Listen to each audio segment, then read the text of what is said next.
In this episode of Another Zelda Podcast, the AZP blog writers join David to try to figure out which spots in Zelda games might just be the spookiest.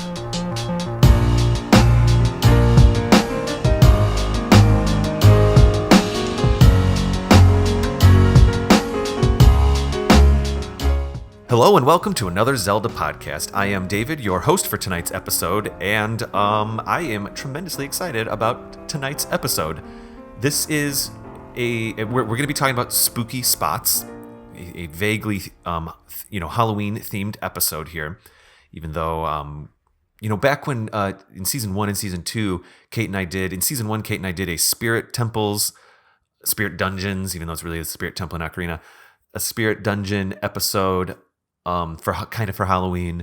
Last year in season 2 we were gonna do a graveyard episode, but I remember it was just with schedules it ended up not coming together. Maybe we'll still do like a graveyard episode in season 4. But here in season 3, because we've had to get so creative with all of this, having all the different hosts come in and send videos in and stuff like that, I thought, well, let's do spooky spots. I really want everyone who's one of our blog writers to have a voice in this episode. And so I reached out to all of the blog writers, and Celeste, Shane, Ryan, Mallory, and Andy were all able to record themselves and give me some feedback on this list of spooky spots that we made. Actually, I'm getting a bit ahead of myself. So the way we executed on this is I actually reached out on Twitter on our at Another Zelda Pod Twitter account, and asked our listeners, or anyone who subscribes to our Twitter account, I guess, like, what are some of the spookiest spots in Zelda games? And we got about 50 replies. We might have even gotten a few more a few days later, but I had to use that first day to build the list because we had to record fast. And we were inundated with feedback. It was awesome. I built the list in a Google form and then basically did a 1 to 5 scale. Like, I built it like the quiz episode, where it's basically a Google Drive form, and then I had all the blog people go in and read through the areas and rate 1 to 5. So even I don't know the results of this test yet. Technically, there is the form responses sheet, but I haven't looked at it. I want to learn about which spot is the spookiest right along with you guys. And here we go. So this is going to be a situation where I have 5, I guess, categories, not categories, but areas, 5 sections, 5 blocks, and each block has about 5 or 6 areas in it. And then what I'll do is I'll introduce what those 5 sections are in each block, 5 to 6 sections are in each block, and then I'll cut to our blog writers sending in their, I guess, submissions. And also Alyssa Ortiz, Dan McCoy, and Carlos weren't able to participate in this episode, but they were all in the chat with us. So, I have to do listener feedback. Let me pull it up real quick. We have some nice listener feedback. I'm sorting the listener feedback a slightly different way these days. I'm doing it in a Google Drive folder, not in Apple Share or an Apple shared album, because the Google Drive folder lets me sort things by date, not just by when they get entered into the folder. So here we go. First thing we have over on, looks like Twitter, Derringer Duo, at Derringer Duo, said, "At Another Zelda Pod. Hello, I'm listening again now that you're on Spotify." It's true. We recently were approved on Spotify. It was a very happy day. And I wanted to make a comment about the Link's Loves episode. You guys were asking what happened to Malin in the adult part of Ocarina of Time. She's in the barn at Lon Ranch. Love the show? Okay, bye. Thank you, Derringer Duo. You're absolutely right. Malin's certainly there. I do remember this is our 3rd episode ever, this Link's Loves episode, and it actually gets a lot of traction. People reply about it quite often. This was very early in the show. Literally, the making of this show, this is back in like 2017. Kate and I were still getting used to, even though we loved Zelda, we didn't know nearly as much as we know now just from doing the show. And we couldn't remember where Malin is when you get older. And thank you so much for that tweet, Derringer Duo. I'm going to move right along. Let's see. We have here, so Shadowfae_photos over on Instagram, it looks like, made a comment on our Kakariko Village episode. Just listen to the episode. Shadowfae_photos says, "Just listen to the episode and glad you guys are back in the swing of things." Oh, I am too. I usually download the episodes to my phone so I can listen to them whenever, because I do medical transport in Portland, Oregon. If they did bring Four Swords to Switch, maybe they could do a split screen like they do for Mario Kart matches. And I can't wait to play Link Between Worlds also. My friend has a 3DS he's trying to get rid of, which has a lot of Zelda games on it. Keep on rockin'. Smiley face, bat emoji, black heart emoji. Shadowfae _ photos. A lot there. Thank you so much. Very cool that you're listening to us. Very cool that you're being your career of transporting medical organs, I assume, saving people's lives. That's very, very cool. And you're listening to the show makes me super happy. A Link Between Worlds. I am on the 4th dungeon right now. I'm playing A Link Between Worlds on my 3DS, and I'm loving it. I hope you like it too. And on the Kakariko Village episode, Alyssa and I were positing that maybe a Four Swords could somehow work on a Switch. It's tricky because you have to have basically 5 screens. You have your main screen, and then every single Game Boy Advance that plugs in also had its own screen representation. And if you don't play with all the people, they did a little bit of a hack where like the Game Boy Advance screens would show up on the main screen if you're playing a 1-player mode. But there might be ways. Very exciting. Let's see. I'm going to go on over to YouTube where Simp Detector Nate, don't know what that stands for, says, "Hi, I'm a big fan of yours, and I just want to say I cannot get enough of this podcast. It's so fun to listen to, and I think about the new Age of Calamity game." Yes, definitely. This was a comment on our very recent Top 10 Most Bothersome Baddies episode. Nate commented there. We had another one over here on favorite Zoras. This is back in season 2, episode 5. Joe C says on YouTube, "I don't know if you'll see this since I'm 20,000 episodes back." Well, I'm happy I've got it on the episode here, Joe C. 20,000 episodes back, but this is where I am at so far. Oh, at favorite Zoras. "Loving your podcast. Each episode is so interesting and unique, and I love the way you both discuss the Zelda series. Love the Skyward Sword music episode because it's one of my favorite games in the series. Keep up the great work." Thank you very much, Josie. Yeah, we love making this show, and certainly that was back in a time when, Kate and I, it was only Kate and I on the crew. Here's one from Top 10 Most Bothersome Baddies on YouTube. Eric Carl says, "Another awesome cast." Oh, right. Listening while playing Skyward Sword. A lot of Skyward Sword today. I think I'm about halfway through. I've been listening constantly for a few months. My work keeps my driving excessively, giving me a lot of time to listen through and through. I have no Zelda kin to relate to, and it's nice to know there's folks out there that love the series as much as I do. Eric Carl, absolutely. Keep on listening. So happy to have this feedback. Thank you very much. I think I'm going to jump to Patreon here real quick, and then maybe just do an iTunes review. Kayla Sanderson over on Patreon said, "Hi, Dave, me again," with a smiley face. We are on the same wavelength. Oh, I think this is in about our Bothersome Baddies episode. Kayla says, "We are on the same wavelength. During the most recent episode, my first thought when I heard Bothersome Baddies was the Octoroks from Breath of the Wild. Those stinkers," she says. "Not only do they have incredible range and camouflage, as you said, but they are also extremely accurate shots, like the opposite of stormtroopers." Ha ha ha. Love it. "I'm so glad that I'm not the only one to feel low-key rage when I encounter them. As always, great job with the podcast. P.S. Yes, my mom did stick to her guns. My brothers did as well. Their second game was Bubble Bobble." Kayla, yes, this was the story about, oh my gosh. I'll go into a whole thing here, and I want to keep this episode moving. But Kayla had this great story about her brothers and her and all the kids in the neighborhood trying to beat The Adventure of Link, because they couldn't buy a new Nintendo game until they beat the first one with some rule their mom made. And it sounds like their second one was Bubble Bobble. Still a kind of a difficult game as you get higher up, but at least they could play together in 2-player mode. Let's see here. Oh, this was great. I had a comment on, I don't even remember what this was on. This might have been Instagram. Boy, oh boy. Well, anyway, so Ashley Makarowski says, "Just listened to the Most Bothersome Baddies episode the other day, and today, the DM of the Zelda D&D campaign I'm playing introduced levers that almost took out the whole party."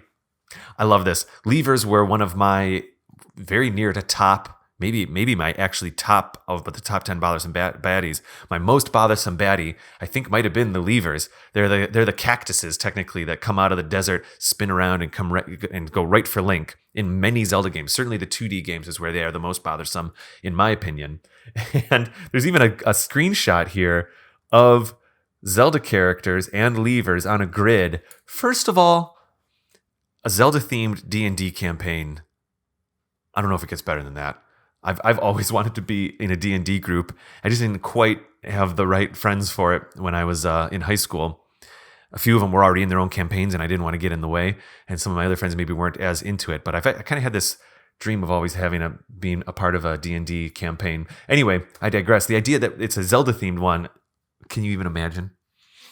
I wonder who the DM is for this campaign. It might be fun to talk to him. Ashley Makarowski, thank you so much. Thank you. Let's just go over to do one on iTunes real quick, or actually Apple Podcast as it's called now. This here is a 5-star rating from Clark Beckman. It says, my new favorite podcast. I'm a huge Legend of Zelda fan and have spent many years of my 3 decades of life obsessing over the lore and gameplay of the series. While I used to spend a lot of time watching different YouTube videos, I actually stumbled across an episode of this podcast while it was on autoplay. Hey, thanks for autoplay. I was immediately hooked and jumped right into the first season. Now I'm about to be on season 2 and cannot stress how wonderful it is to listen to other passionate fans, yet casual players like myself, go further in depth on different subjects from full game reviews to top 10 lists. Can't wait to keep listening and supporting your podcast. Clark Beckman, one of the best ways to support the podcast is by leaving a review on iTunes. It is a large factor in the algorithm that helps iTunes or Apple decide if your podcast should be shared with more people. To have it pop up on the, if you like this podcast, you might also like these other podcasts algorithm. Giving reviews is the best way to do that. So thank you so much, Clark. I think we're going to get into our episode. Spooky spots. So I'm going to waste no time here. I have a little scorecard up on a Google Sheet, and when I did the quiz episode, I kind of moved people around the order of them. I think we're going to keep it simple for this episode because it's not exactly a quiz. It's more of a submissions episode. It's a ranking. It's a scorecard almost. And we're going to be listening to Celeste first, then Shane, then Mallory and Ryan, who recorded together but submitted their own scores. And then lastly, our newcomer, Andy Barney, who is our newest blog writer. He was part of our Age of Calamity group blog post, and he also does his own Zelda podcast, Zelda YouTube channel called Zeldum, and they're wonderful videos.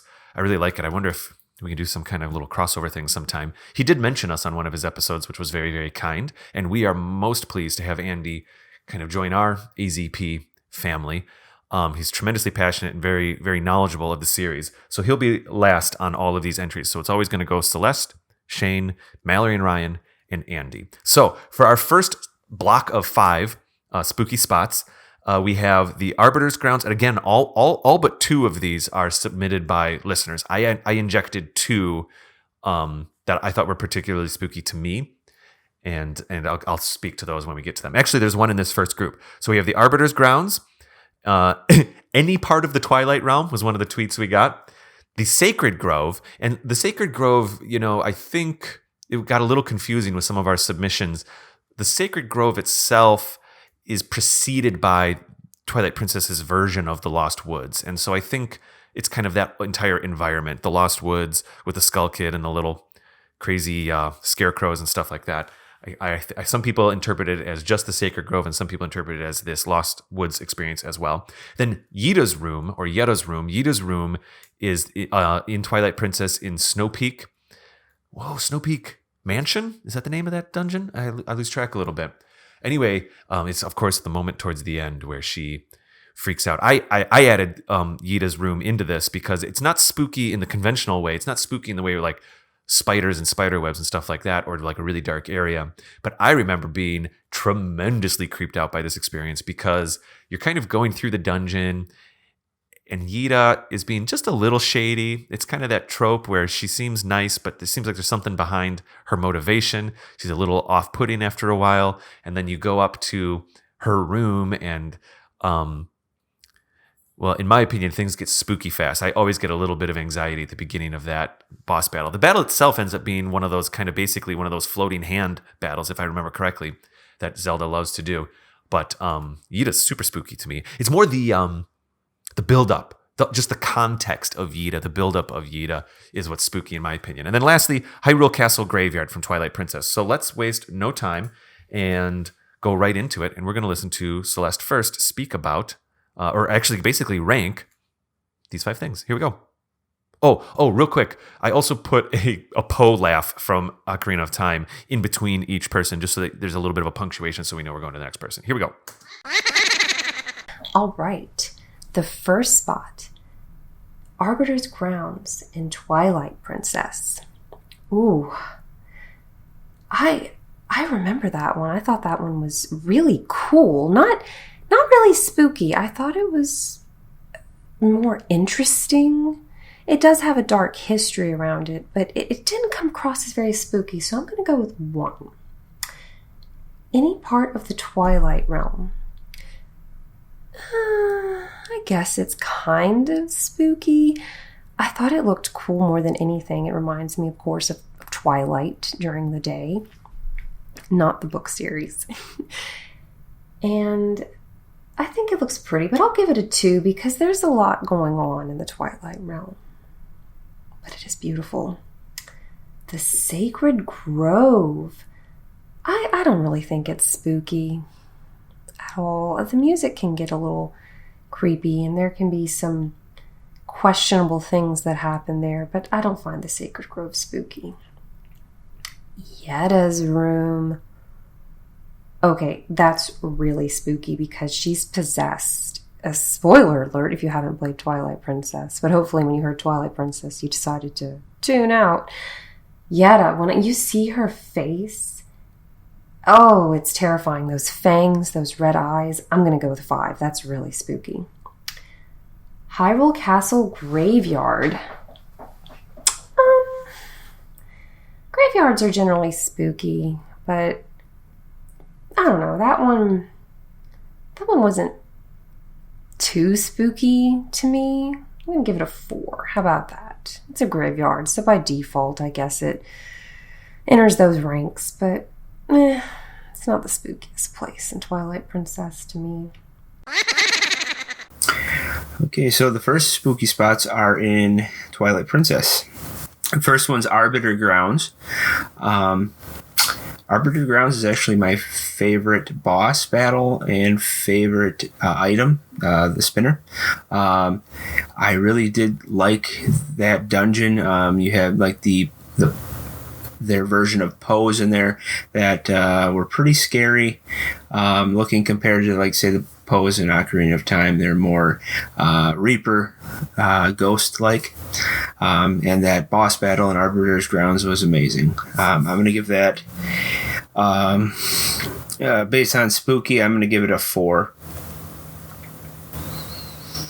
So any part of the Twilight Realm, that place is pretty scary. I think it was the Master Hands that chase you. I did not enjoy that part, but very creepy atmosphere. Xant's there. Very dark. I like that one. I'm going to put a 5 for that one. The Sacred Grove. That's the part with the Skull Kid, I believe, with the puppets. And yeah, that one, those puppets are pretty creepy. The Skull Kid's very creepy in there as well. But I'm going to give that a 3.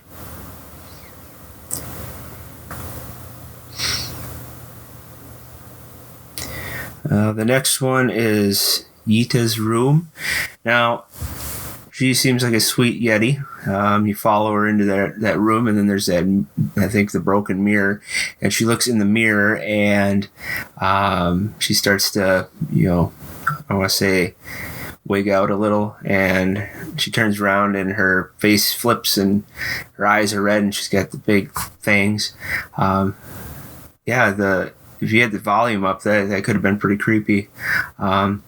and it was a good boss battle as well. So I'm gonna give that a 3 as well.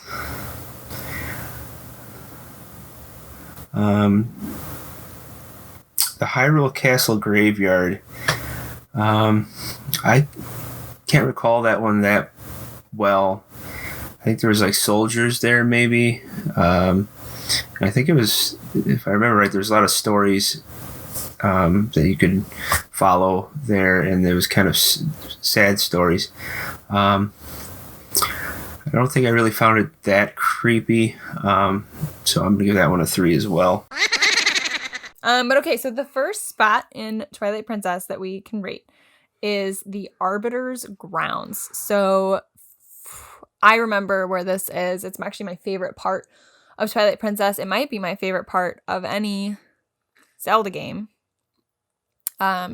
It's in the desert, and it is there's like a bunch of skeletons, like those little tiny skeleton men that come chase you, and there's Poes in there. Mm-hmm. It's where we talked about on our mini boss episode, Death Sword. The mini boss Death Sword is, and then the main boss, if you remember in there, is the big skeleton dragon. Yeah, I think his name is Stalllord.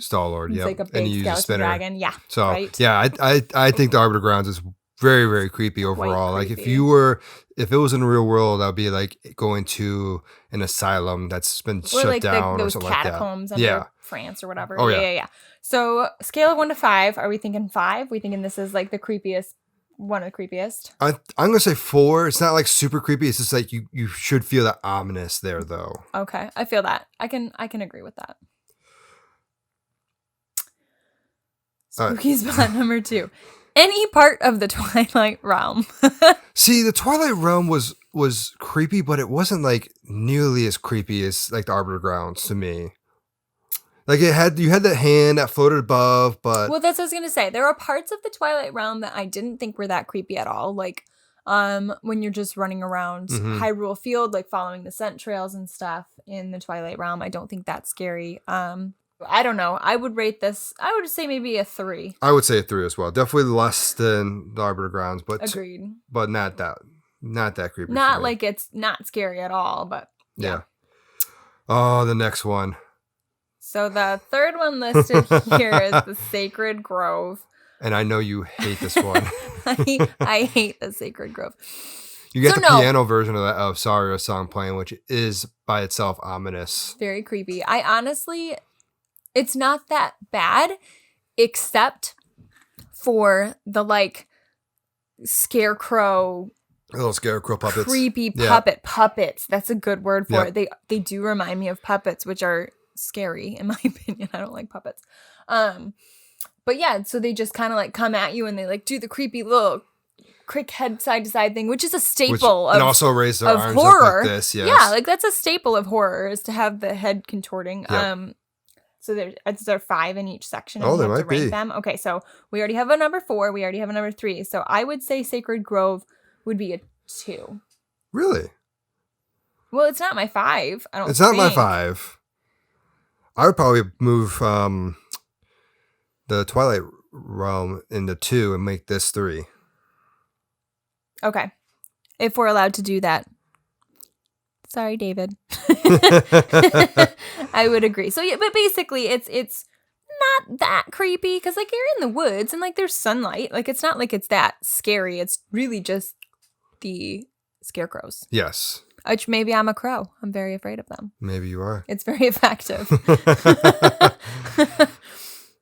So the next one is actually I already know my answer to this one. Yetta's room, which it is so creepy how that whole thing just happens where like it's straight out of a horror movie, like straight out of any kind of horror movie where it's like, oh, it's like you got like a nice little play music, like almost like a music box is open, like ding, ding, ding, and it slows down slowly, and it's just like, oh no, something bad's about to happen. You know something bad's gonna happen, and then she turns around, her head spins, and it becomes bad. And it's like, oh my god, what's gonna happen? Yeah, that part is quite creepy. I'm gonna rate this one a 5 for You're sure. gonna give it the 5. Yes. I won't fight you on that. I can agree that it can be our 5. All right, and then the last one is Hyrule Castle Graveyard.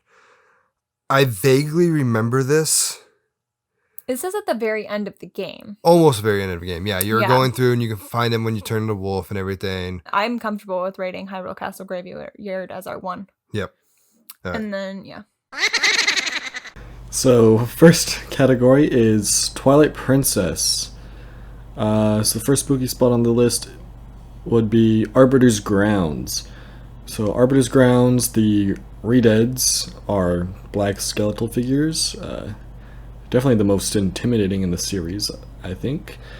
There's some pretty cool and spooky architecture, especially looking for all the pose. The Death Sword and Stalwart boss fight and mini boss fights are pretty cool too.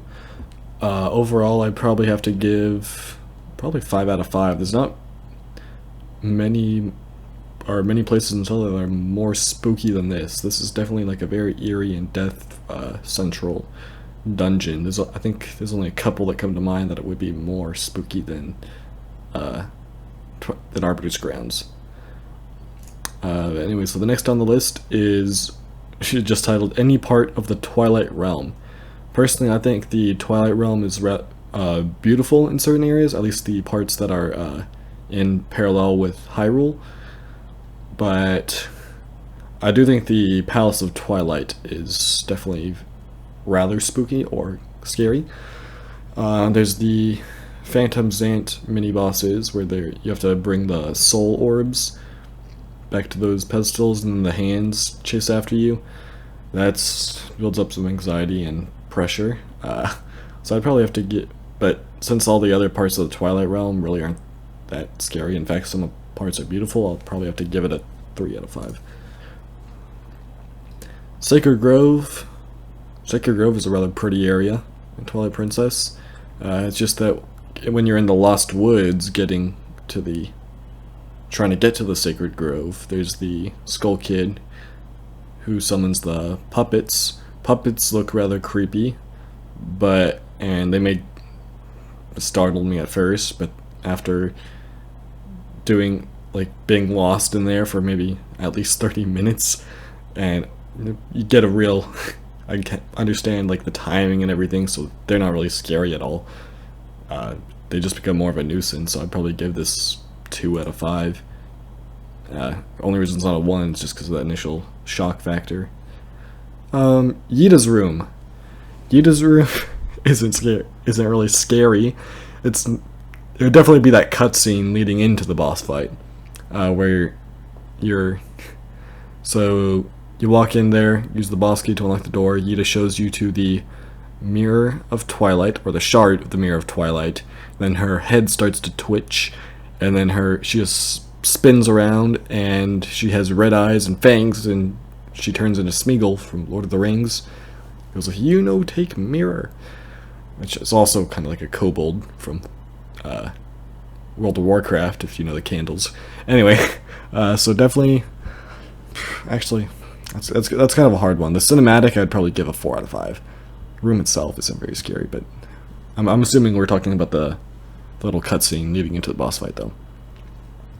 And the last Twilight Princess spooky spot is Hyrule Castle Graveyard. I am actually not aware of this location.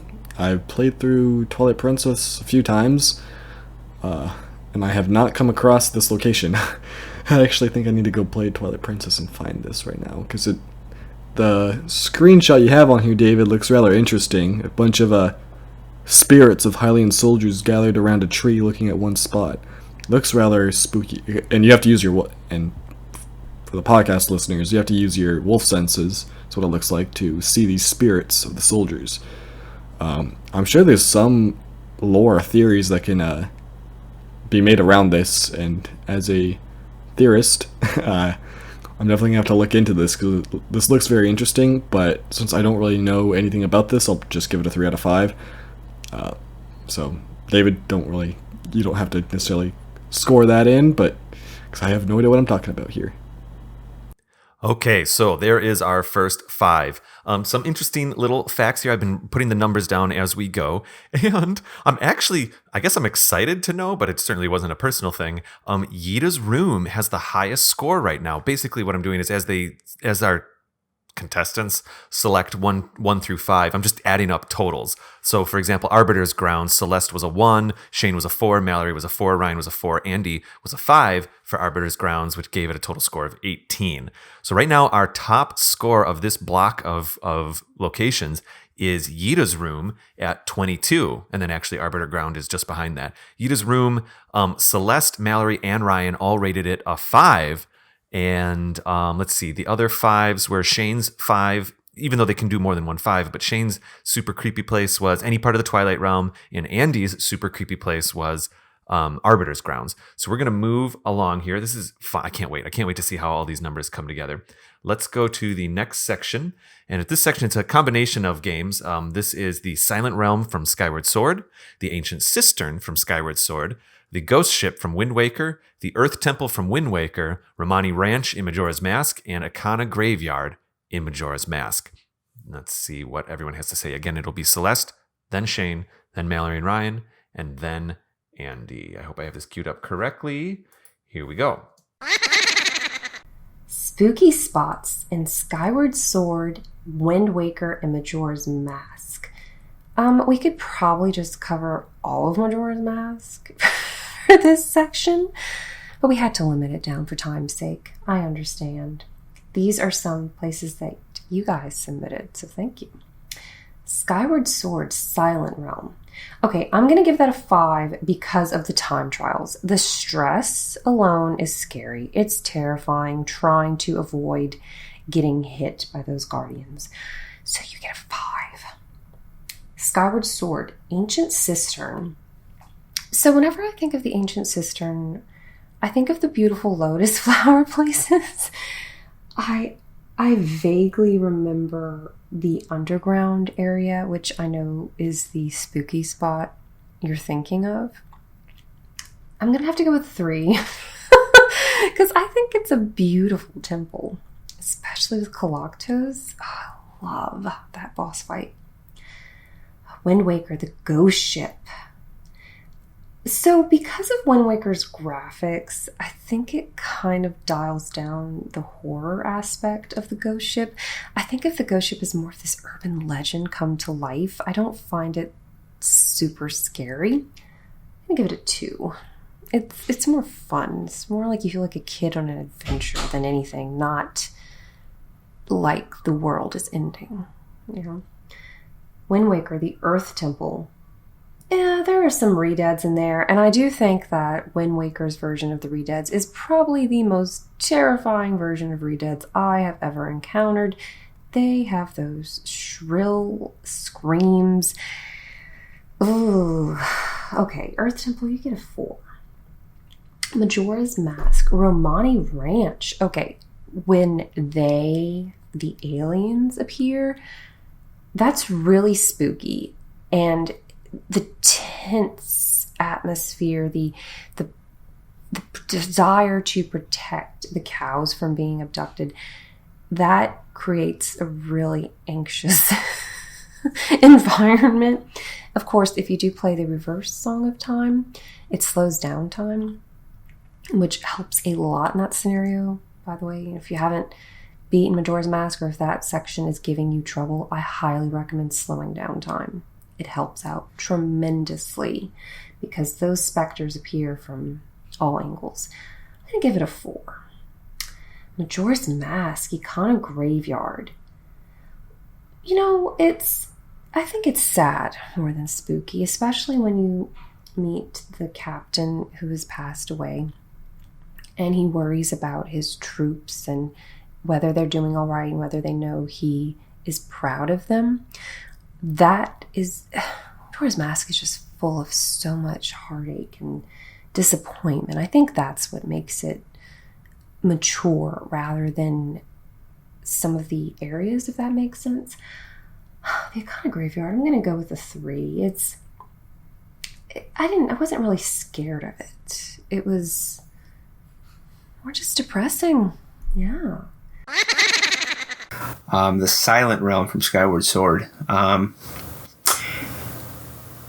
The atmosphere was creepy, especially if those guardians would follow you. I think my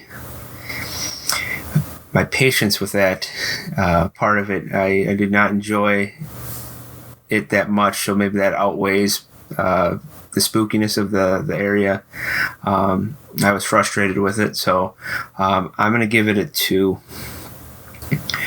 The Ancient Cistern. So I originally played this game, and I was actually moving when I was playing the Ancient Cistern. When I picked the game back up, like a month later after I had moved and unpacked, I actually lost all the save data. So I didn't play for a little bit, and then I again played maybe half a year later, 6 months later. And I think the creepiness of that area was lackluster for me. But I really enjoyed the aesthetic of that whole area, so I'm going to give that probably a 1.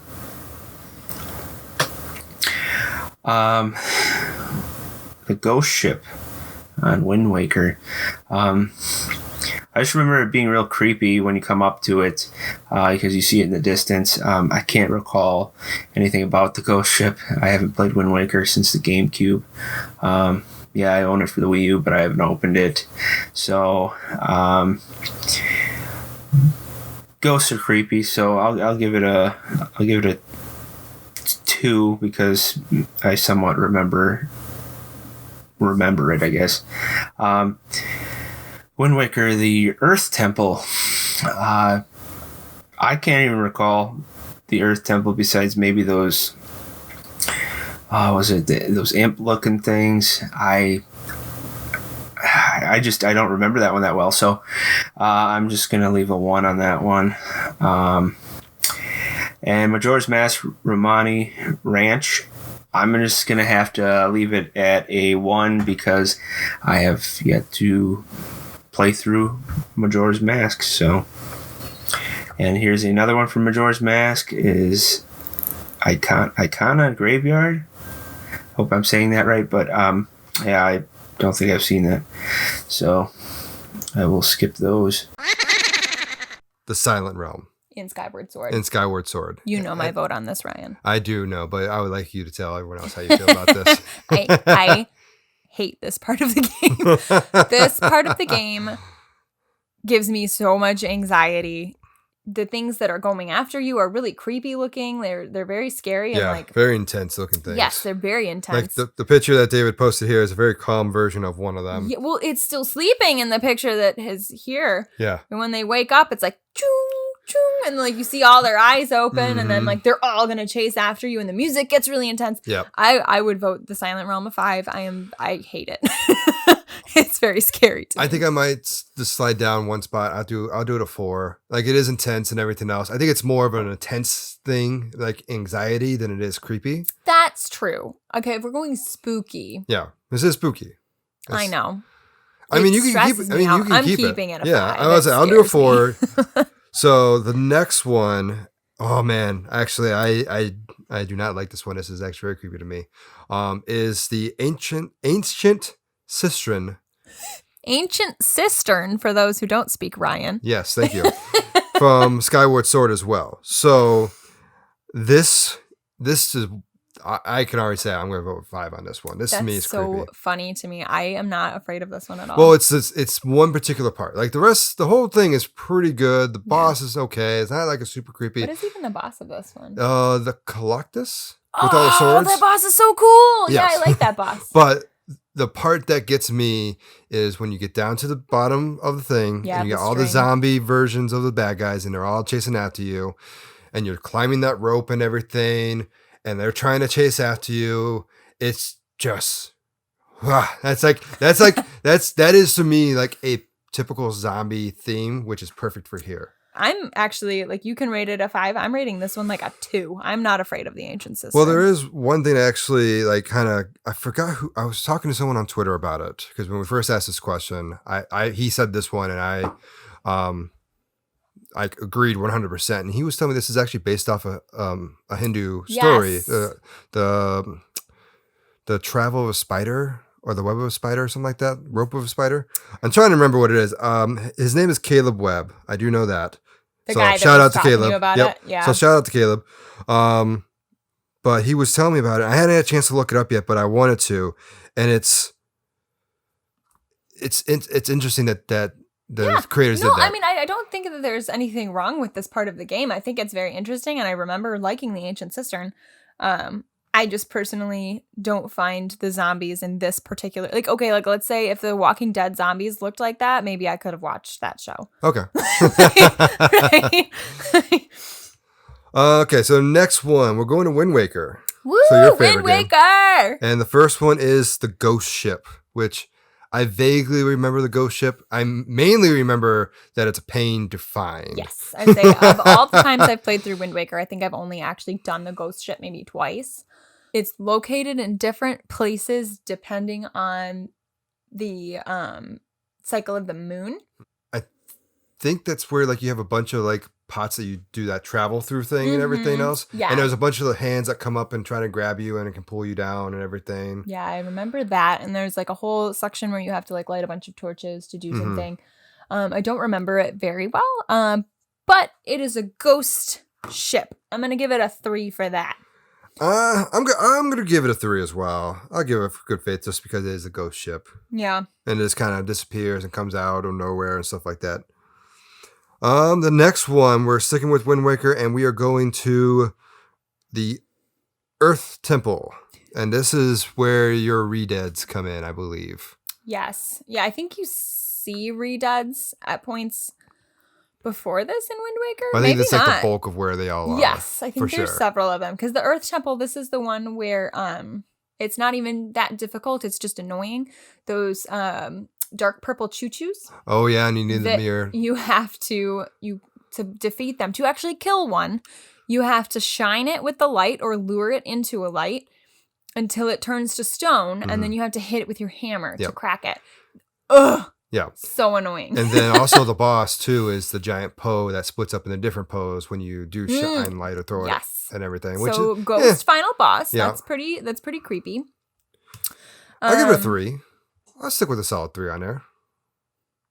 I can agree with a 3 for Earth Temple. Because I don't remember being overly scared of it. And I played Wind Waker for the first time when I was pretty young and scared of everything. So. All right. We are going to head to my favorite Majoras. Majoras! And the first one is Romani Ranch. And if you don't remember, those are the alien ghosts. Whatever they are. Whatever they may be. That come and steal the cows in the dead of night. And also to farmer hands yes, as well. And come to steal the people. Yep. Have an abduction. Yep. It might just be the graphics, but I didn't find it super creepy. I think the concept was very creepy. Obviously alien abductions and such like that. Yeah. But yeah, I'm gonna rate it a 4. Just because, like, you know, an alien abduction or like a ghost invasion of my property. Like that's creepy. I'm gonna go 3 myself. Section is like all 3 is for you. Ryan's like not impressed. These are not scary enough. All right, and the next one for Majora's Mask is Akana Graveyard. I vaguely remember this at the time. I don't spend a lot of time in Akana overall, but I do know it's a lot of skeletons. Where all the Gibdo are. Yeah, Gibdo. Yeah, I forgot they were in there too. I think that's where you get the Gibdo mask. I don't remember it very well. I mean, I'm looking at the picture. I mean, I see gravestones. I believe there's a lot of the not the Skulltos or anything like that, but like the skeletons that can come after you. I think this is where you get the captain's mask, the giant the big thing. Skeleton Yeah, mask. the giant skeleton. That. Yep, I think you go through that as well. So I wouldn't rate super scary. I think it's the graphics kind of like makes it harder to be scared of. I'd probably rate it. I'd probably go another 3 again. Tell you the truth. I'm gonna give it a 4. just because it's a graveyard and it's Halloween. All right. So next spot. First one for this category is the Silent Realm from Skyward Sword. I think those are kind of like the Twilight Realm, except even less spooky. I didn't think the Twilight Realm was spooky to begin with, but I think, yeah, Silent Realm I love to explore. It's pretty. Only thing is those guardians, when they wake up and you see their eyes glow and they start chasing you down, there's a lot of anxiety. But other than that, I don't really have, I wouldn't consider a spooky spot. Maybe an anxiety location in some, if you're not used to it. But after playing, since I played Skyward Sword probably the most of all the Zelda games, and I enjoy it. I like that it's in there, but yeah, at first it was definitely very anxiety-inducing. So I'll probably give it a 3 out of 5, but there's definitely much scarier spots. Even in the game, and even in Skyward Sword, there's much creepier places. And which leads to the Ancient Cistern, which is number 2 on the list. So the Ancient Cistern, at first it's just that, based off of that, there's that Buddhist-looking statue in the center, but when you go into the bottom section, through the drain, there's a bunch of Skulltulas, which has an arachnophobe I hate, so already pretty high on the spooky aspect to me. Then there's all the aesthetics, where there's the skull, with a sign to tell you have to fly the beetle through the skull's eye, a whole bunch of spikes, there's the bone, floors, the cursed bokoblins, where you have to climb up a thread and then chase after you.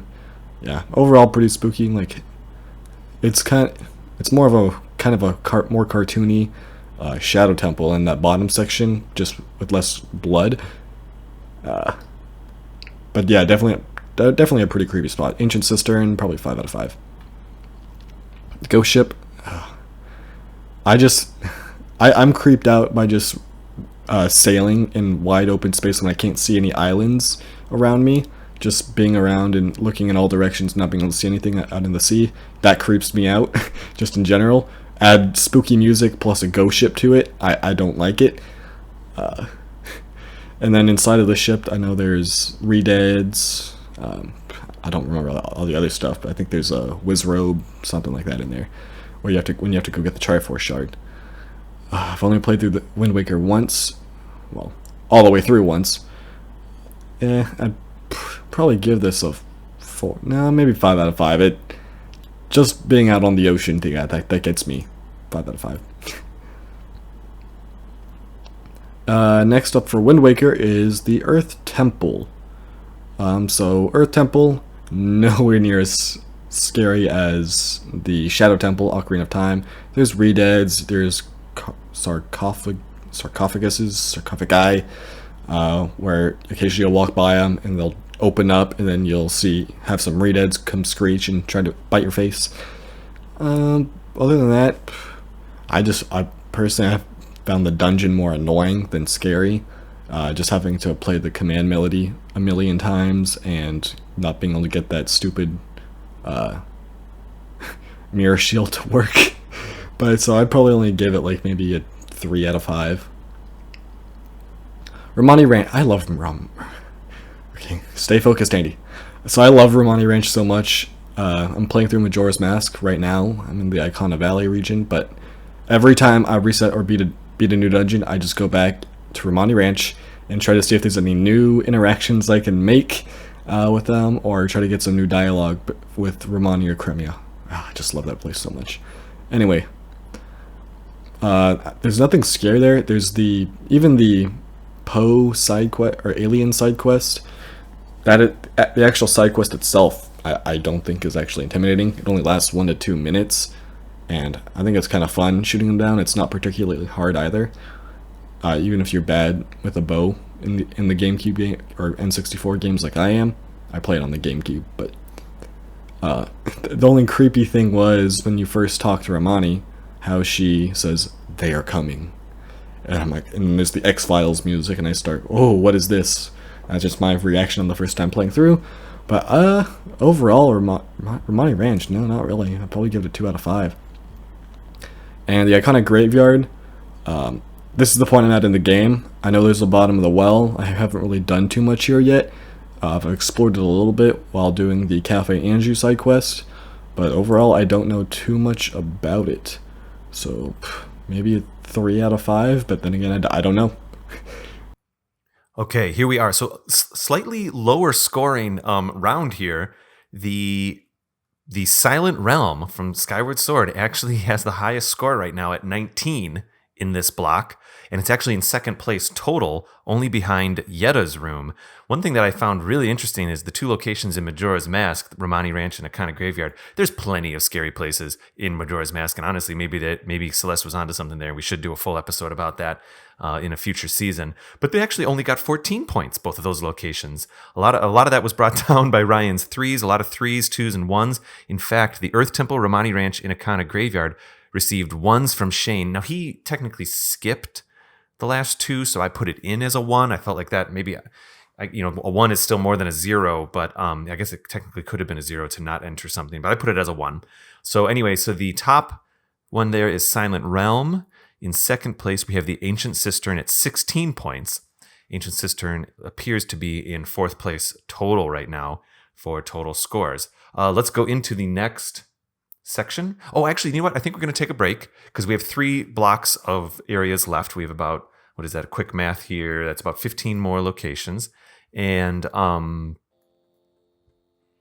more than 15, in fact. Anyways, sorry, I got a little distracted there. I apologize. We're going to cut to break, and I'll be back, and we're going to be going into Ocarina of Time locations like the Royal Family Tomb, the Castle Town Market, a few others, which I cannot wait to explore. I think the location that I'm wondering if it's going to be 5 out of 5s for everybody, is coming up in our next block. So I will see you right after the break.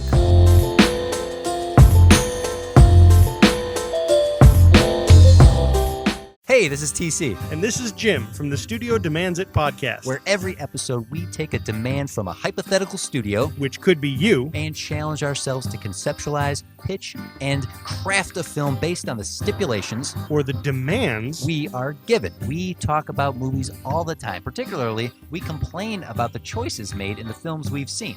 We're nerds like that. And, of course, like any good nerd does, we automatically assume that we could do better. Even with the demands and restrictions that clearly must have been put on by a production. So head on over to studiodemandsit.com and listen to our previous library of episodes. Our library of previous episodes. Our precious library, Jim. Our library of precious episodes. You're a pirate, Smeagol. Okay, so head on over to studiodemandsit.com to listen to our library of episodes. And submit your demand for a future episode, too. So go do that. Okay, bye. Okay, end of ad. Hi, I'm Ryan. And I'm Mike. And we are brothers-in-law. We both love beer and are amateur home brewers. Wait, so does that make us brothers-in-law? I believe so. Every episode, we will talk about aspects of beer and home brewing. But nothing super technical because we're learning this too. So join us as we sit down together and dive into something beer-related.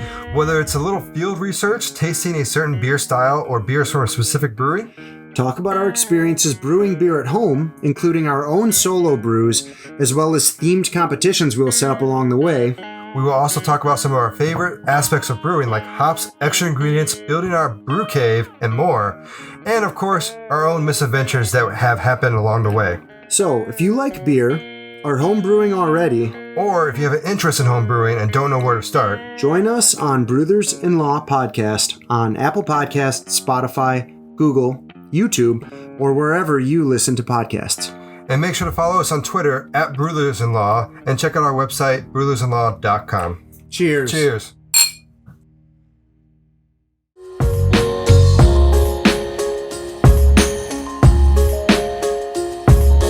Okay, we are back, and I'm going to waste no time at all and get right into our 5 submitted spooky spots for Ocarina of Time. Here we go. It's the first one will be the Royal Family Tomb. The second submitted area was the Shadow Temple / Bottom of the Well. It kind of blurs there a little bit. The Castletown Market after 7 years, the tweet that we received, set that in there. Dodongo's Cavern is one that I put in because I remember, actually, I think I submitted 3 total here. I just realized I said 2 at the top of the episode. I remember not being particularly spooked out by Dodongo's Cavern, but then after replaying Ocarina for our Ocarina episode for this show, I remember kind of being in there and thinking like, wow, this is really spooky music. And it's easy to forget that there's a massive skull in the middle of this thing. And so that's a little creepy. And some of the side tunnels get so dark that sometimes you can't even see what's going on. But I agree. It's not particular. I mean, I think if I recall, when I was editing these, I don't remember the numbers that people gave each thing, but I obviously had to pre-edit these little segments, and I remember people thinking it wasn't particularly spooky. And I get it. So anyway, Dodongo's Cavern, and then last but not least, the House of Skulltula over there in Kakariko Village. So again, it'll be Celeste, then Shane, then Mallory and Ryan, and then Andy. Let's do this. Okay, Royal Family Tomb and Ocarina of Time. Okay, that one gets a 5 because it's guarded by a Redead. I don't know if that's a royal who has been reanimated. There is toxic sludge that you can step into. It's not a peaceful conduit into the afterlife, especially for the royal family. In fact, a lot of Ocarina of Time scares me more than Majora's Mask.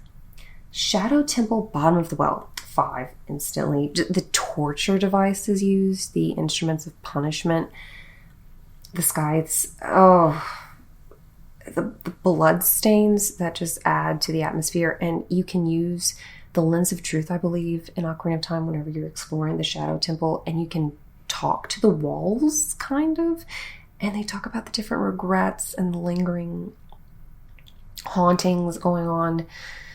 It's very unsettling.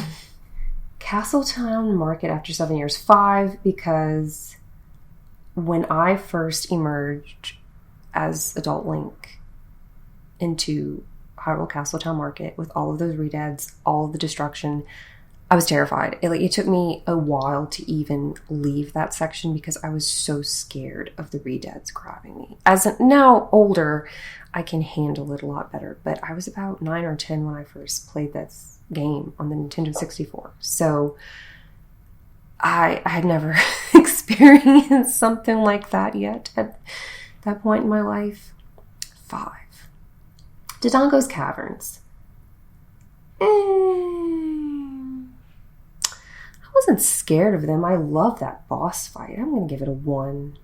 I think it's cool, actually. I don't think it's spooky. House of Skulltula. I'm going to give it a 2 because you don't really know what you're walking into. And if you accidentally or purposefully hit the members of that house with your sword, stay around.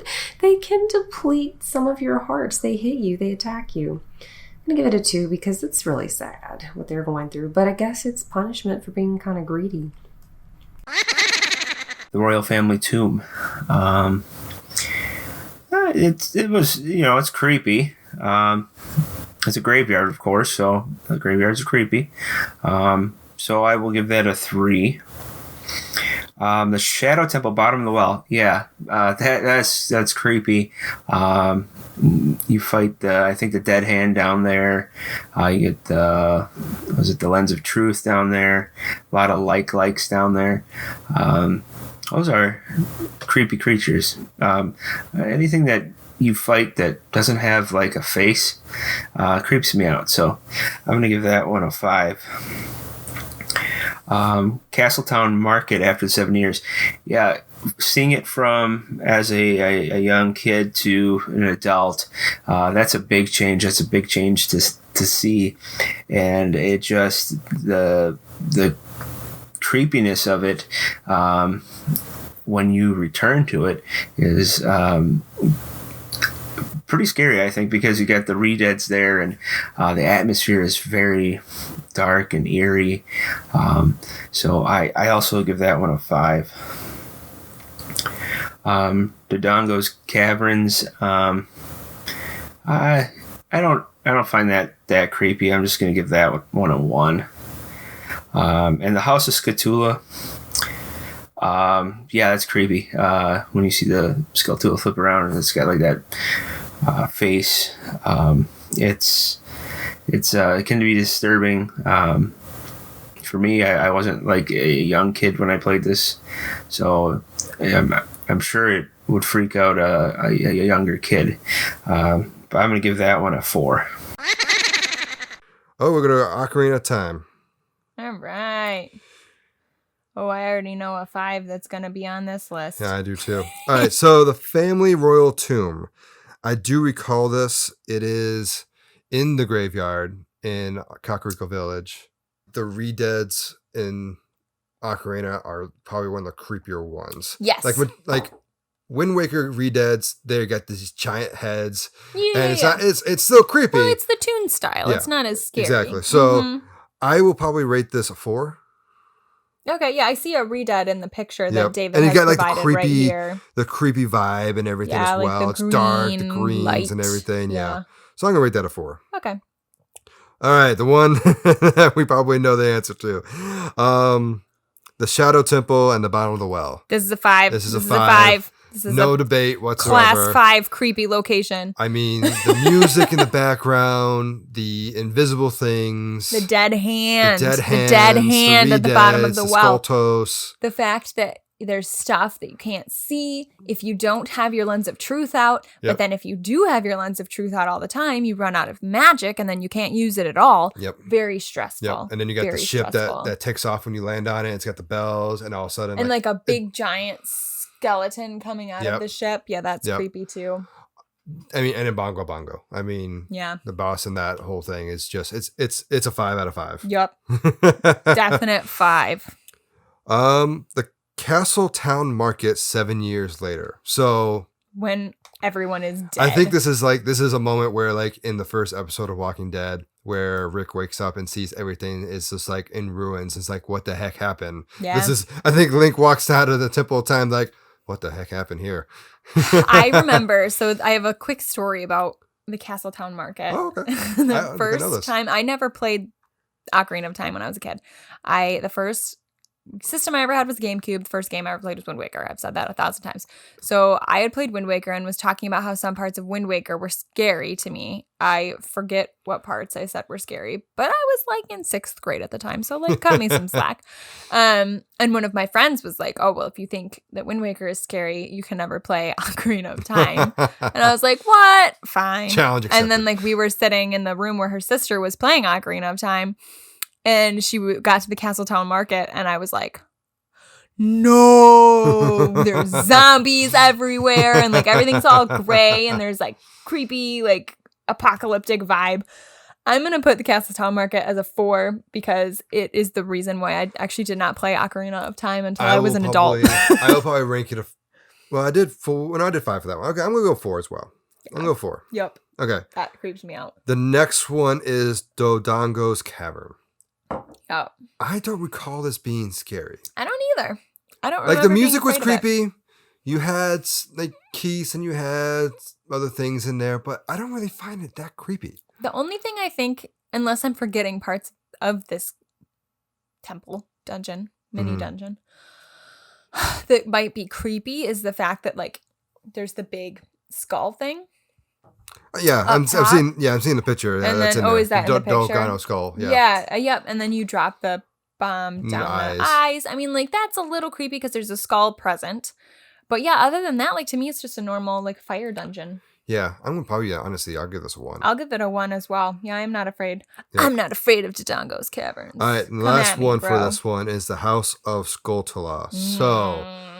This is in Kakariko. No! This is a house in Kakariko Village. You have to find all the gold Skulltulas. Yep. And you return the tokens and you get things from this cursed family. I mean, it's a creepy house. Yes. It's got the transfigured that went wrong. The family turned into spiders. And they still have the hands, like the actual hands sticking out, actual eyes.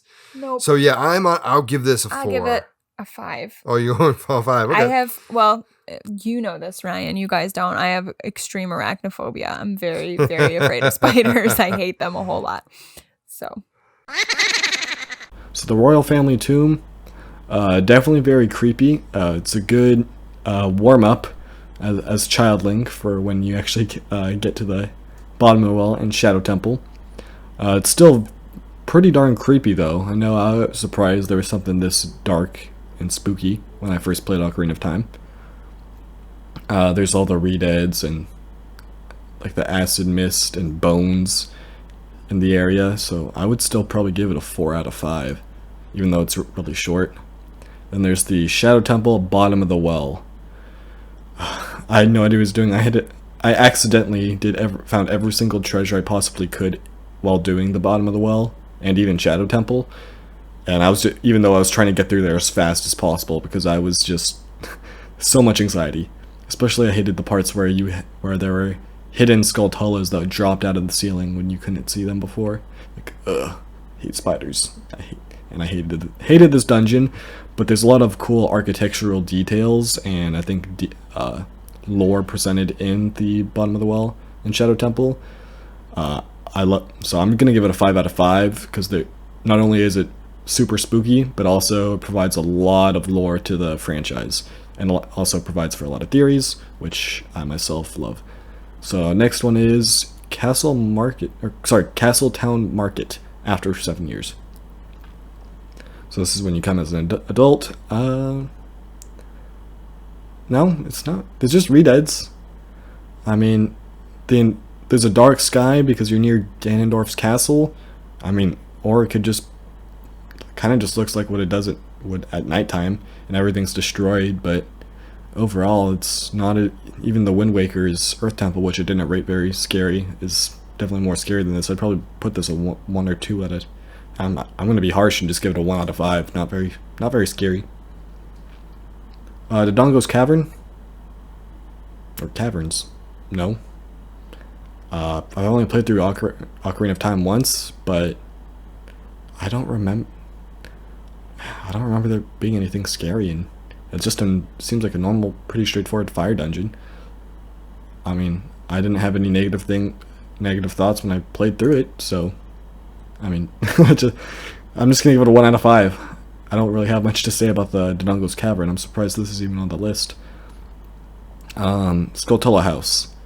Yeah, I was definitely very surprised when I first walked into this room accidentally when playing the game, and it said House of Skulltula or Skulltula House. I definitely decided to. Yeah, I walked in there and moved very slowly, and when Skulltulas dropped on me, I was scared, but they weren't hostile. But overall, it's not that bad, so I'm going to give it a 2 out of 5. Wow, Andy. I'm surprised it's even on the list, he says, Dodongo Cavern. I think I had a typo in there where I put it in as Dodongo Caverns, by the way. Anyway, though, but it's true. His sentiment was echoed by everyone else. We have so far our highest scoring location and our lowest scoring location in the entire episode. The highest scoring location is straight 5s down the block here. So the highest score of 25 is the Shadow Temple / bottom of the well. And our lowest at only a measly 5 points is Dodongo's Cavern. That's perfectly fine. I think Celeste had the most 5s in this block of things. She had the Royal Family Tomb, Shadow Temple, bottom of the well, and Castletown. I'm getting messages here. Sorry. And Castletown as 5s. And then Shane had 2 5s in there for Castletown and Shadow Temple. Everybody else had 5s for bottom of the well, Shadow. And then actually Mallory threw a 5 in there for the House of Skulltula as well. All right, we're going to move on. So let's see. We have a top. It is still, obviously, it's going to be Shadow Temple. What's after that? We have then 22 is Yida's Room is in second place.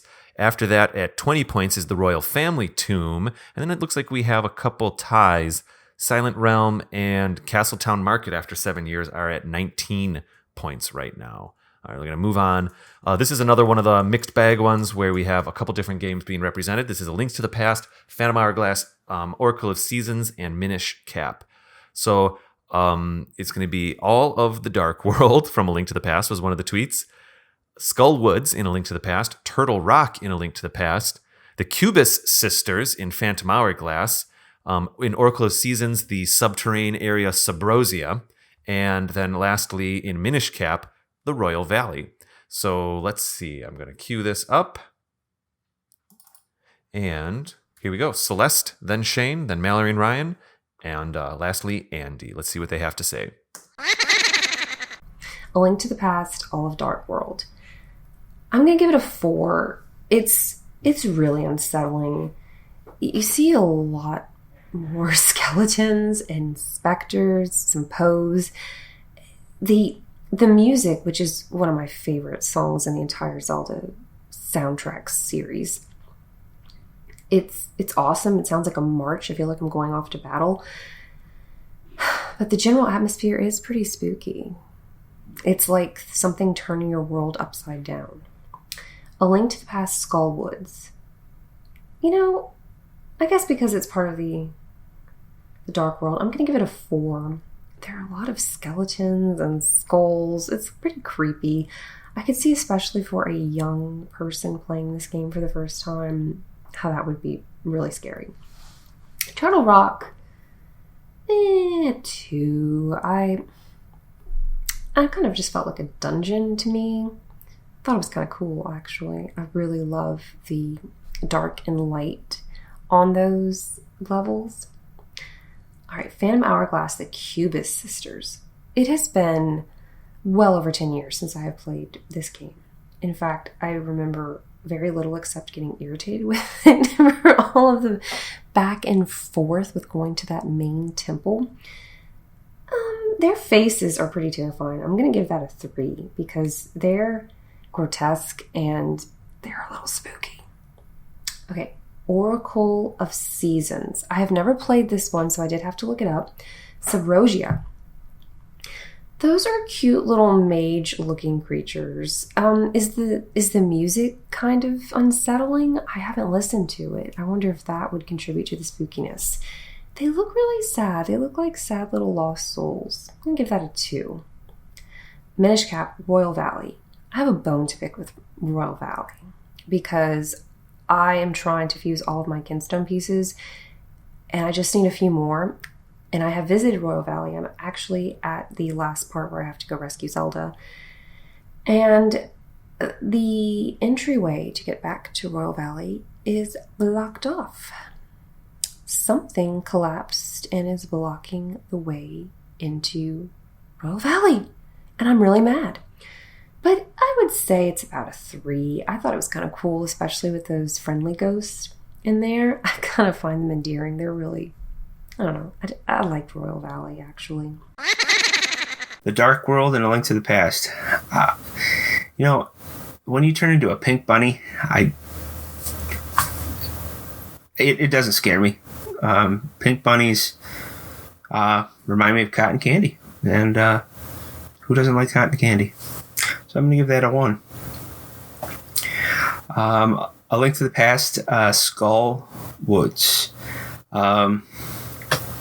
It's a top down. It's got an eerie atmosphere.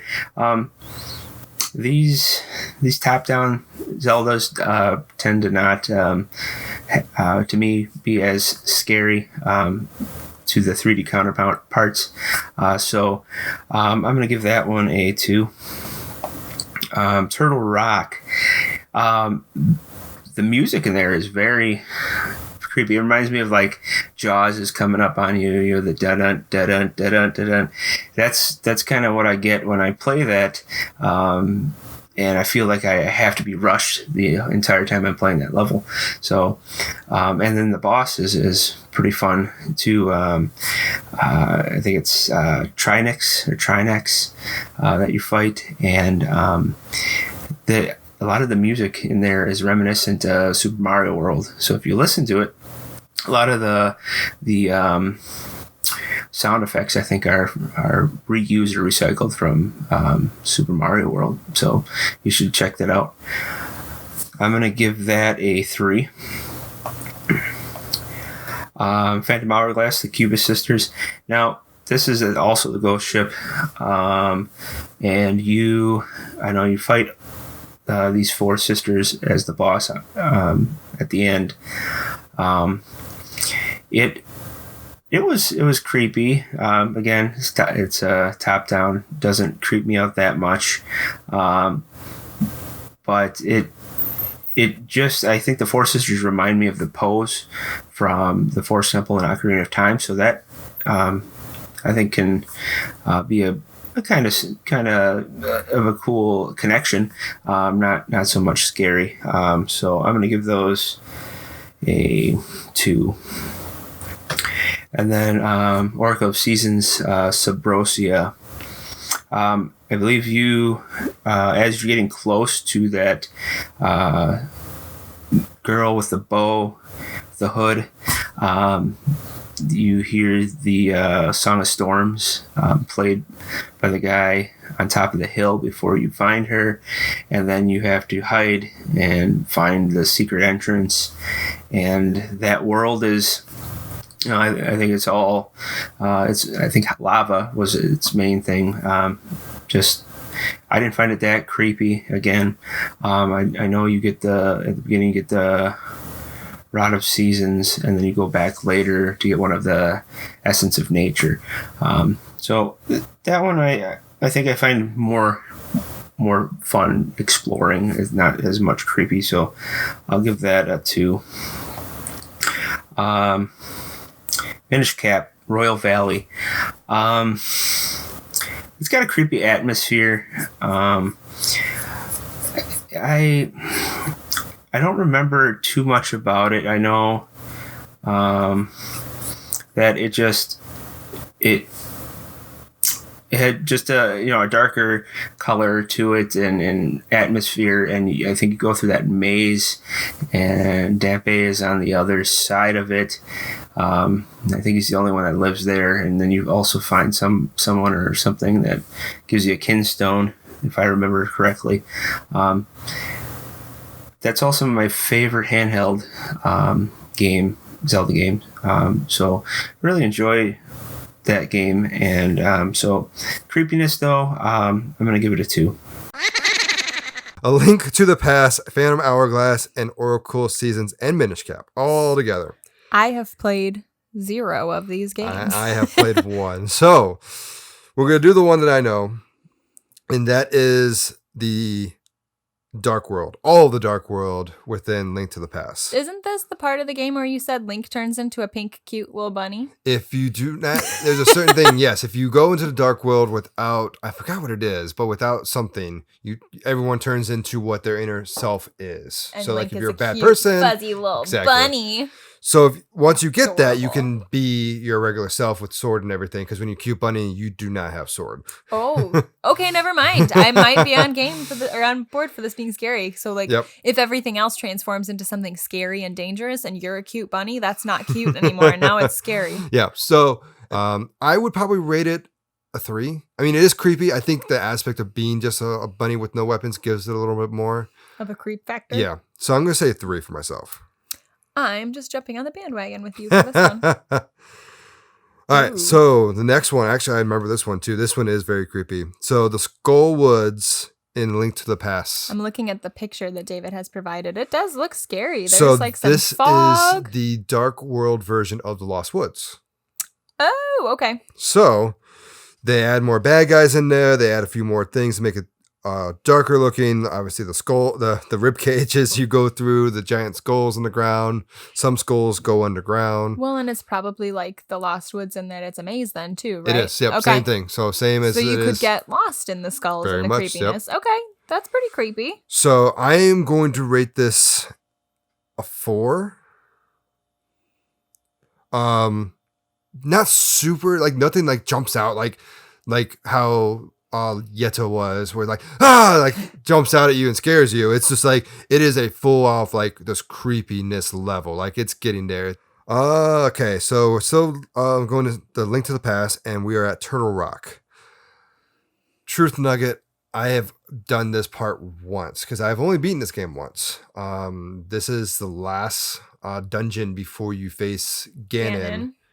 It's in a creepy area again. I don't know if it's that scary. I might go 3. Phantom Hourglass, the Cubist Sisters. I think you actually looked this one up. Yeah. I'll let you take this one. Again, I have not played Phantom Hourglass at all. But from what I saw online, the Cubist Sisters, because I was looking through what people were saying, the Cubist Sisters were like they look like normal people that you're like helping in one of the temples. And then like once you've helped all 4 of them or finished whatever this task is that you're finishing, they like transform into like these creepy looking ghoul things that David has provided a photo here for us. Like they're just like, they're still in their like little colorful outfits, but they've just got like big red eyes and like giant gaping maws with big old teeth. Like they look very scary. They kind of look like a creepier version of the Poe sisters, actually. Even the color schemes, even too. Yeah, like if the Poe sisters were actually scary. Yeah. Yeah. I am just going based off of this photo of these 4 scary demon creatures, knowing that they were normal looking creatures that you that's the jump aspect interacted with. Yes. Yeah, it's like the Yetta aspect. I'm gonna give them a 5. I'm gonna go with you on that. I haven't played this, but like the jump aspect about is what I need there. Oracle of Seasons. I think you looked this one up too. Yeah. So it's the Subrosia is the name, and neither of us have played Oracle of Seasons either. I feel like to me this has like a Dodongo's Cavern vibe, where it's like, yeah, it's underground. There's lava, but I'm not looking at the picture that's provided. It looks fine.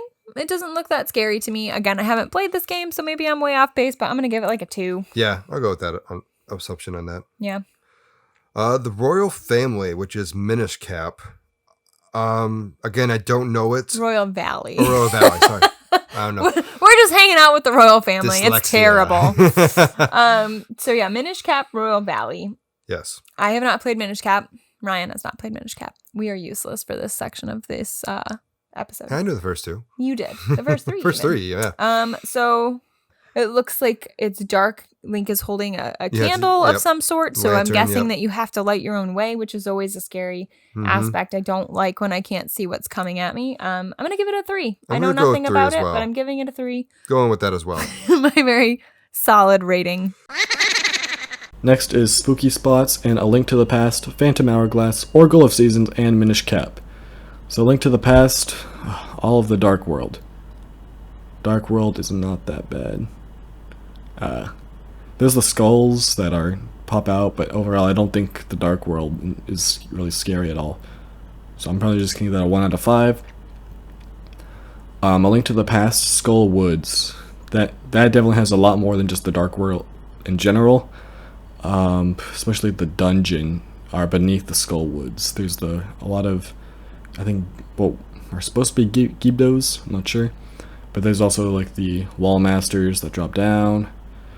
Overall, this is probably the creepiest place in A Link to the Past. I'll give it a 3 out of 5. It's kind of limited by the graphics though, but I love A Link to the Past, don't get me wrong. It's probably even more timeless than Ocarina, in my opinion. Turtle Rock, I remember the dungeon. This is the last one in the Dark World where you save Zelda, but I don't remember anything scary being in it. So probably just 1 out of 5. I don't think there's... I'm looking forward to listening to what other people have to say because I don't remember anything spooky about it. Phantom Hourglass, Cubist Sisters. And I haven't gotten to this part of Phantom Hourglass yet. I'm currently in my first playthrough, but I haven't touched it in about 2 months. But I have seen gameplay while making my YouTube videos, so I know what happens. And so the dungeon, you collect, save the 4 sisters. When you think you get them out of the ghost ship, they turn on you, say creepy stuff, and their faces turn into a pose. And it's a pretty freaky transformation. Even for a DS game, so I'm probably gonna give it a 4 out of 5. Subrosia, I haven't played either of the Oracle games. There's some of the few I haven't played yet. So I mean, I have no idea. With the super old, original Link's Awakening style graphics, I'll probably just have to give it like a 1 or 2 out of 5. But I have a hard time imagining it's scary. But I haven't played the game, so I can't really tell for sure. So last one is Royal Valley. I would have a lot more to say about this. I'm the one who shared this on the Twitter. So I was rather impressed by this one.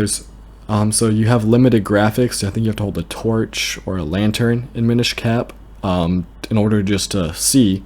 And even when you're holding it, you still have impaired vision while you're in the Royal Valley. And even so, when you walk by a tree or something, there'll be crows that fly past you real quick, and there's poes going around. So I thought it was a rather spooky spot, and there's pretty good music for it too. So I'd give it a 4 out of 5. They did a pretty good job making it spooky in Minish Cap, in my opinion. Fantastic. Okay, we're going to keep on moving and get into 5 locations in Breath of the Wild that are spooky, but I do want to recap our scores here just a little bit. The high scoring, the spookiest spot of that last group was actually ended up being the Cubist Sisters at 19 points, which puts it somewhere around 4th or 5th place total, if my math is correct. I'm just kind of doing this off the top of my head. Actually, I think it's a bit lower. We've had some 20s and 25s get in there. In second place for this block was Skull Woods at 17 points. We didn't have too many 5s. Celeste rated none of these locations a 5, nor did Shane, nor did Andy. Mallory and Ryan did put 2 5s on the Cubist Sisters, which helped push it up a little bit. So last but not least, we're going to go right into spooky spots in Breath of the Wild. All of these are listener submitted. Oh, no. There is one that I actually put in there. There's the Lost Woods the first time was one of the tweets that we got. The next is the Tyflo Ruins, which you might recall is the super, super dark island where there's literally no light except for the light sources that you have, some flame sources. I added this one in, the path to the Yiga clan hideout, because I remember my experience of playing Breath of the Wild.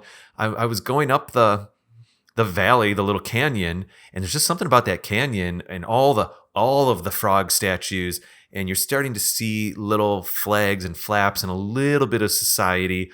And I remember just being really spooked out. I wasn't sure if I was kind of playing it stealth style. So I was going along the edge of the walls. I was climbing up top, looking down in, and just the quiet wind and the kind of clinking and clanking of some of the things that were hanging on the ropes, and slowly getting closer and closer and slowly seeing more and more of the frog statues.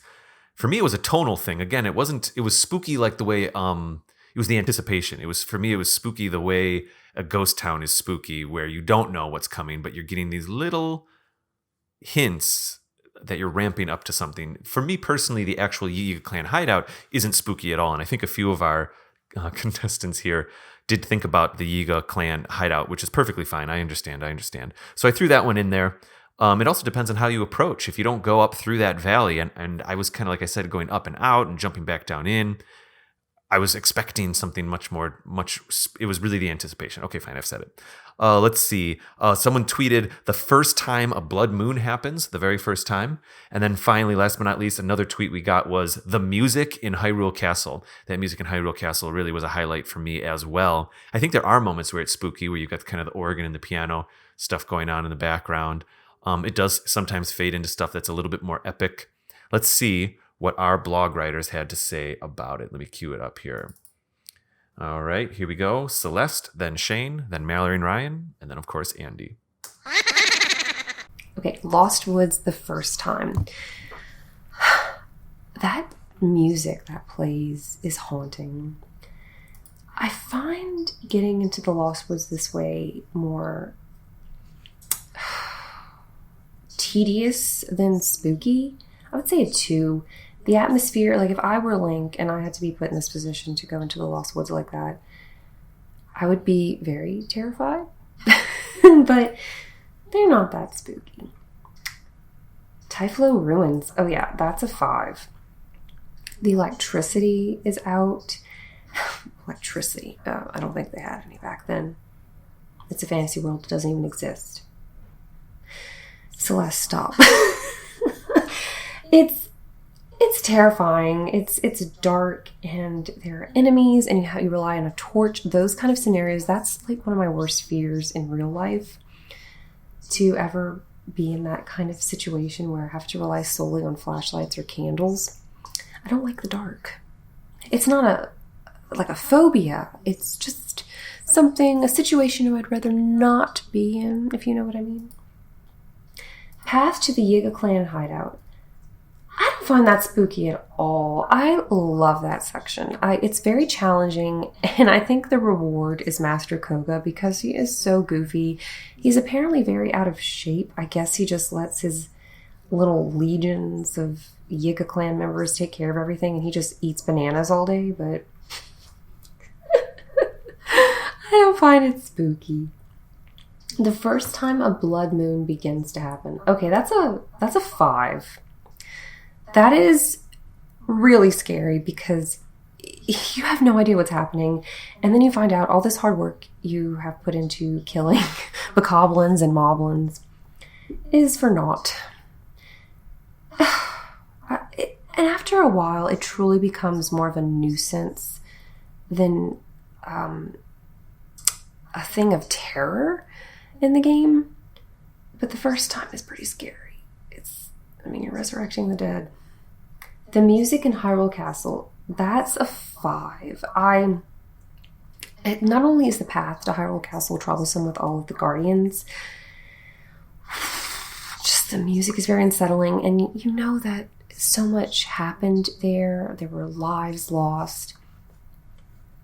Just the history going on. The sadness. It's spooky. I feel like there are some restless souls and spirits in there, you know? The Lost Woods for the first time. Now, they did a great job not telling you what you should do. It reminds me of the first Zelda game that was unforgiving. It didn't really tell you much of where to go. It wants you to explore. And that's what the whole biome of the Zelda Breath of the Wild is. It wants you to explore, and the Lost Woods didn't disappoint. It's creepy. The usage of your torch as tell signs of where to go. It was a really amazing what they did with that. And I'm excited to see if they use it in Breath of the Wild 2 sequel. Creepiness, I'm going to give that one a 4. The Tyflo Ruins. Now, I love this shrine. And you go in and it's like completely dark. It really is challenging. Raises your blood pressure for sure. And I just thought it was so cool. You can go around and you light the little bird torches and get a little farther, and eventually you come upon that Hinox. And if Hinoxes aren't already creepy, fighting them in the dark is like 10 times worse. I'm happy Zelda. I'm happy that they put this game in Zelda, or this in the game. It was just amazing how they had so many different shrines that were unique to the area, and this is definitely a standout one for me, and I'm sure plenty of other players.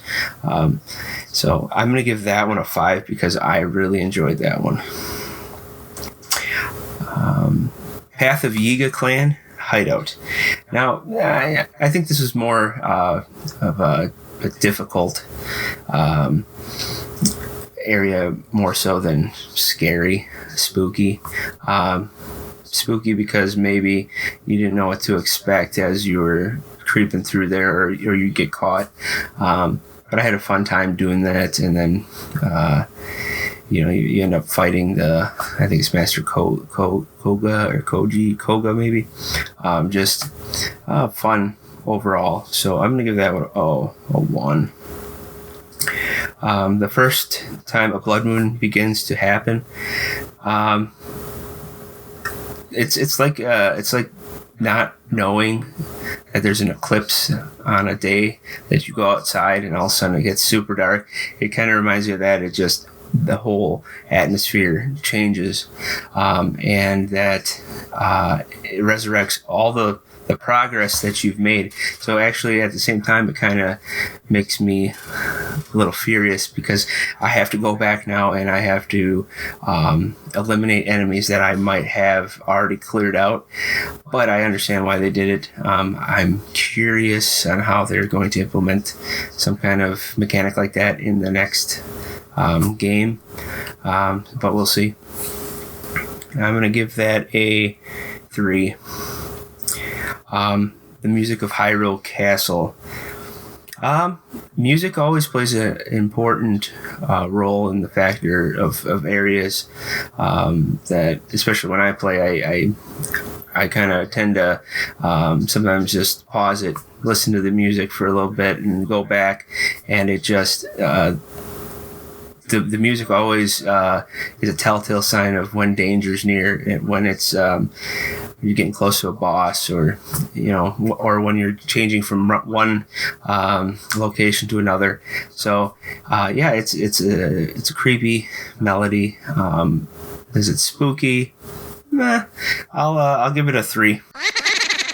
So the first one is Lost Woods for the first time. So yes, the music in the background, the little like chimes, and then you hear the giggles from the Koroks. Like we were talking about with the last place in Minish Cap, it is got the trees with the gangly looks and the faces even inside them. I'm gonna go a solid 4. Oh, really? Yeah. There's no aspect to jump again that makes you want to jump, but like it's creepy. Well, and you get swallowed by the fog. Yes. If you go the wrong direction. Way, yep. And like if you start to go the wrong direction, you like see the fog coming in and you're like, no.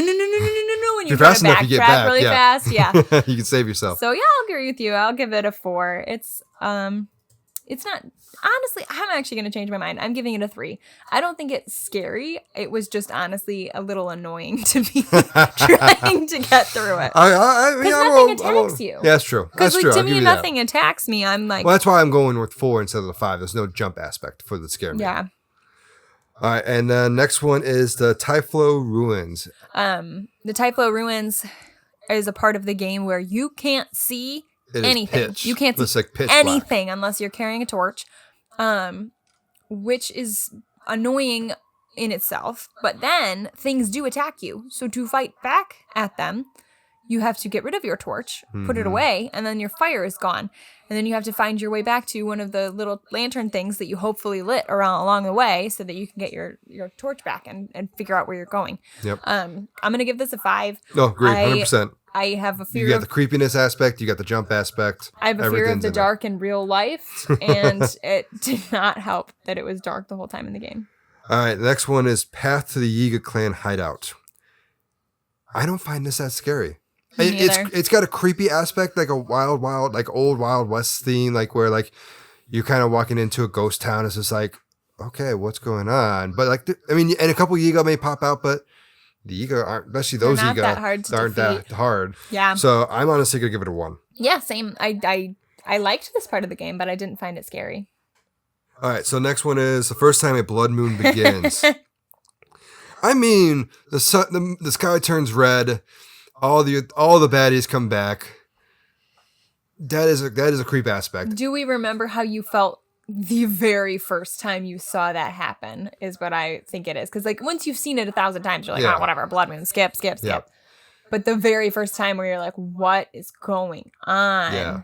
Like, imagine you're in real life and suddenly everything begins to glow. Yeah. And then every spider you've ever killed rises from the dead to fight you again. Yep. I will probably give it a 2 or 3. I'm debating between those. I'm going to say 2. Like, it is creepy, but it's not, like, overtly scary to me still. It's just like, okay. Might be creepier. The apocalypse is happening. If the voiceover wasn't Zelda going, the blood moon. It kind of takes the edge off the scary for me, I think. Yeah. All right. And the last one for the Breath of the Wild is the music in Hyrule Castle. I didn't find it that creepy. It was more like epic for me. I don't even remember what the music sounded like in Hyrule Castle. Well, yeah, you were playing handheld, so you didn't have the music. Oh, yeah, I was playing it without sound. You have now become useless. Yeah, I'm useless now again. Yay! I mean, I guess I'll go 2 again. It wasn't creepy. It felt like more like a battle theme type thing. Like you got the trumpets, you got stuff like that. It wasn't like eerily creepy to me. Yeah. Okay. I will trust your judgment because I did not play this game to its fullest with the noise. Lost Woods first time. Definitely. I loved this experience. I was also really creeped out, I believe. And I think there's a little laughter when you get lost in the fog. That I think kind of reminds me of either the Skull Kids or Majora's or even Happy Mask Salesman's laughter from Majora's Mask. And I think it's just that's kind of like a little Easter egg, but overall I'd probably give it a 5 out of 5. Yeah, definitely a very cool and creepy experience with the nice Master Sword reward at the end. Tyflo Ruins. I didn't have a torch or Daruk's protection when I first discovered this place, because I first found this place when I was in my Master Mode playthrough, and I had to throw it on wood and use a flame blade to find my way throughout. So it was rather tedious. But it was very spooky, especially with the cool ruins. Definitely give it an authentic feel, so I'll probably give it 5 out of 5 as well. Path to the Yiga clan hideout. No, not really. I would give this a 1 out of 5, but I guess going through the canyon and knowing that you're trying to infiltrate an assassin hideout, I guess that can be intimidating, but I guess I'll make it a 2 out of 5. But yeah, it's really not scary. First time a blood moon begins to happen, I was really confused first time. Then you get used to it. But yeah, I was definitely both worried and in awe when I saw it, when I had my first blood moon in Breath of the Wild. I'd probably just give it maybe a 3 out of 5 though, because it wasn't too scary, but you could tell there's something going on, and it was a mixture of fear and awe. And the last one we have here is the music in Hyrule Castle. I don't even need to say much about it. I love the music in Hyrule Castle. I listen to remixes and custom soundtracks of it, or people's original compositions of the Hyrule Castle music when I'm at work or in the car. Nothing creepy about it. I love the music. So 1 out of 5. All right, there we are. So we have our second 25. The Tyflo Ruins are tied up with Shadow Temple and Bottom of the Well as our spookiest spot, our most spooky spot. Let me see if we have any 24s. I guess you could say second place is a 22, which is Yida's room. Oh my gosh. And then right after that, we have a 20, which is the Royal Family Tomb. So I guess that's first, second, and third in our little quiz here, our little thing. Then we have 19s tied, which is Castletown Marketplace after 7 years, and the Cubist Sisters tied at 19. After that, we have tied a 3-way tie of 18s, and I'll stop after that. A 3-way tie of 18s, which is the Lost Woods the first time, the House of Skulltula, and Arbiter's Grounds tied for I don't know if I'm keeping track there, but 5th or 6th place or something like that. So that is interesting. I think I might take the top 5 places here and throw them into a Twitter quiz and see what all of our listeners or our Twitter subscribers think, and they can vote on these locations. Also, Path to the Yiga clan, I guess not spooky at all. I guess that was a very specific experience for me.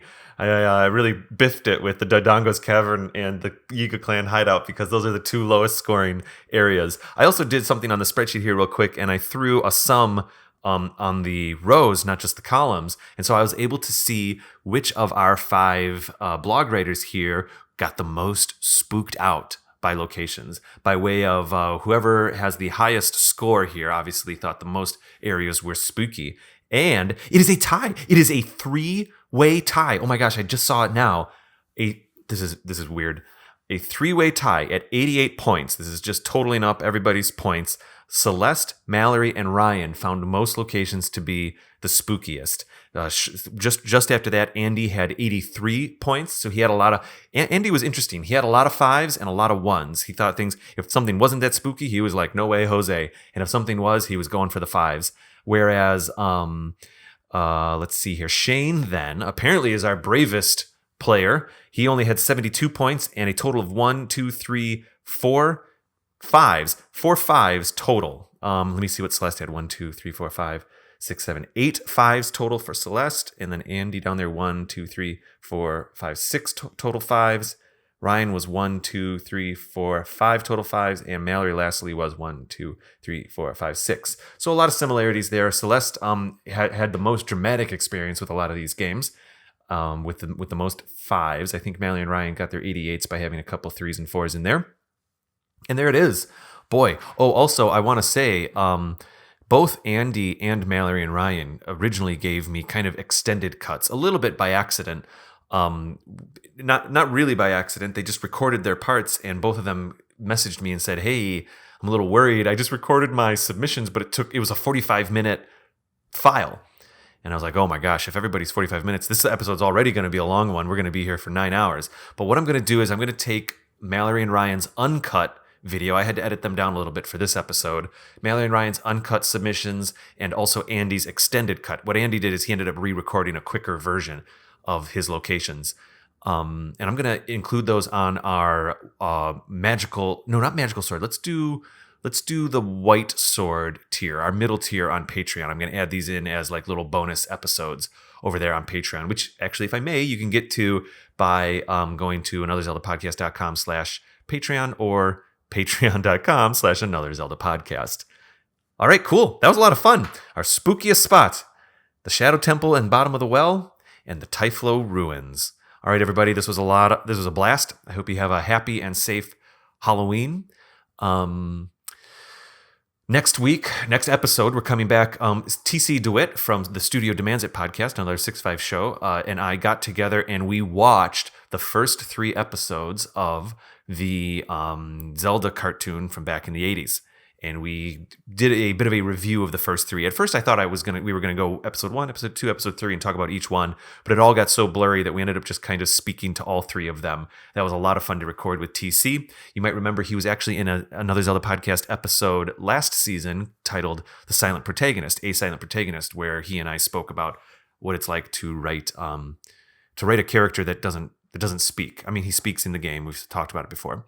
So I hope you look forward to that episode, and thank you so much. You can find Another Zelda Podcast on our website, anotherzeldapodcast.com. On Twitter, we are Another Zelda Pod. Instagram, Another Zelda Podcast. You can find the show on iTunes. That's so funny, I still say it. You can find the show on Apple Podcasts, Google Podcasts, Spotify Podcasts, and YouTube, mostly just by searching Another Zelda Podcast on any of those. We also have links to all of those services right on top of our website. And I think that's it for now. I'm on Instagram at RaptorPaint. I'm also on Twitter at RaptorPaint. And that is that. Until next time, everybody. I guess I have to say it alone. It's a little strange, but hey, okay, bye.